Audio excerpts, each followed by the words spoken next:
चाहे हम बिना पढ़े लिखे हों, लेकिन हमें अपनी जिंदगी के बारे में, दूसरे की तो छोड़ दो, पहले कम से कम अपनी जिंदगी के बारे में हमें कुछ बातें जरूर समझनी चाहिए। जैसे कि आपका आज का जो जीवन है, तो आप उसको सबसे बेहतर जानते हैं कि हमारा जीवन आराम से कट रहा है, हमारी जिंदगी आराम से चल रही है, हमारा खुद का, हमारे घर परिवार का जो जीवन है वो आराम से है। दूसरों को देखकर जब आप अपनी जिंदगी के बारे में सोचते हैं, आदमी अपनी जिंदगी को कब समझता है? जब वो दूसरे की जिंदगी को भी समझता है कि दूसरे लोग कैसे रह रहे और हम कैसे रह रहे, दूसरे लोगों को कैसा रहन सहन मिला हुआ है, दूसरे लोगों को चाहे वो शिक्षा की व्यवस्था हो, चाहे वो चिकित्सा की व्यवस्था हो, चाहे रहने के लिए घर हो, चाहे पहनने के लिए कपड़े हो, चाहे खाने के लिए खाना हो, चाहे गांव समाज में मिलने वाला सम्मान और अपमान, इन चीजों से ही आदमी अपना निर्धारण करता है कि हम कैसा खाना खा रहे और हमारे पड़ोस का आदमी कैसा खाना खा रहा, हमारे गांव के लोग कैसा खाना खा रहे, क्या सभी को एक तरह का मिल रहा, क्या जैसे कपड़े हम पहन रहे, क्या ये सब हमारी तरह से कपड़े पहन रहे, क्या जैसे घर में हम रह रहे, क्या बाकी के लोग इसी तरह के घर में रह रहे, क्या जहां हमारा बच्चा पढ़ रहा, क्या गांव के सभी लोगों के बच्चे उसी तरह के पढ़ रहे। यदि हम बीमार हो जाते तो जहां हम इलाज कराने जाते तो क्या सभी लोग वहीं इलाज कराने जाते।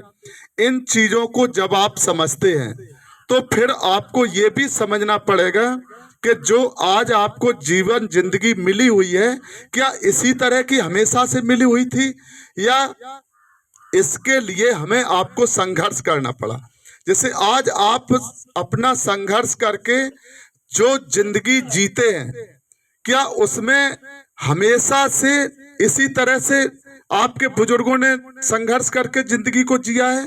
क्या उसमें किन्हीं महापुरुषों का भी योगदान है कि जिनके त्याग और बलिदान संघर्ष से हमें आपको ये जिंदगी मिली है? एक तो आदमी स्वयं कुछ करके कमाता है, आप मजदूर हैं तो मजदूरी करने आप गए, तो आपको मजदूरी में अगर आपके शरीर में ताकत है तभी कोई मजदूरी के लिए ले जाएगा।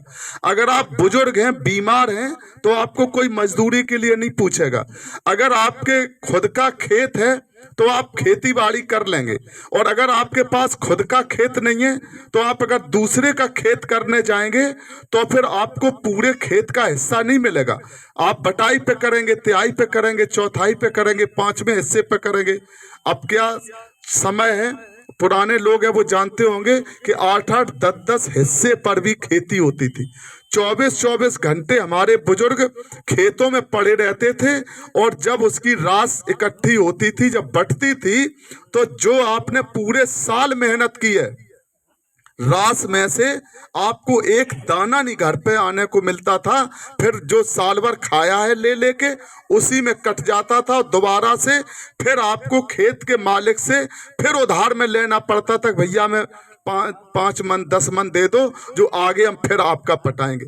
ये भी एक समय था। हमने इन बातों को क्यों शुरू किया कि यहाँ 3 पीढ़ियों के लोग बैठे हैं, जिनकी उम्र 70-80 साल है, और जिनकी उम्र 40-50 साल है, और जिनकी उम्र 14-15 साल है, क्योंकि 14-15 साल की उम्र के बच्चे कुछ ना कुछ समझने लगते हैं।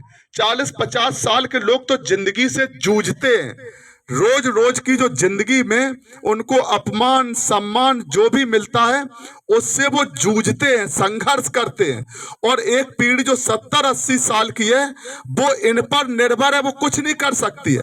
वो मजबूरी में, अगर घर परिवार में कोई कमाने वाला नहीं है तो देखो आप कितनी बुरी हालत में, बदतर हालत में भी वो अपना जीवन काटते हैं। तो इसलिए अगर आज जो बातें हम आपको बता रहे तो आपको लगेगा कि आज ये बातें क्यों बता रहे। जैसे हम लोग यहाँ से अगर शुरू करें कि भारत देश में, इसी देश में जिस जमीन पर हम लोग बैठे हैं, गांव होता है, गांव के बाद मान लो शहर है, कस्बा है, जिला है, तहसील है, ब्लॉक है, प्रदेश है, देश है, इसी से तो देश बनता है। तो जहां हम पैदा हुए हमारे लिए यही देश है। भारत देश कहाँ है? भारत देश को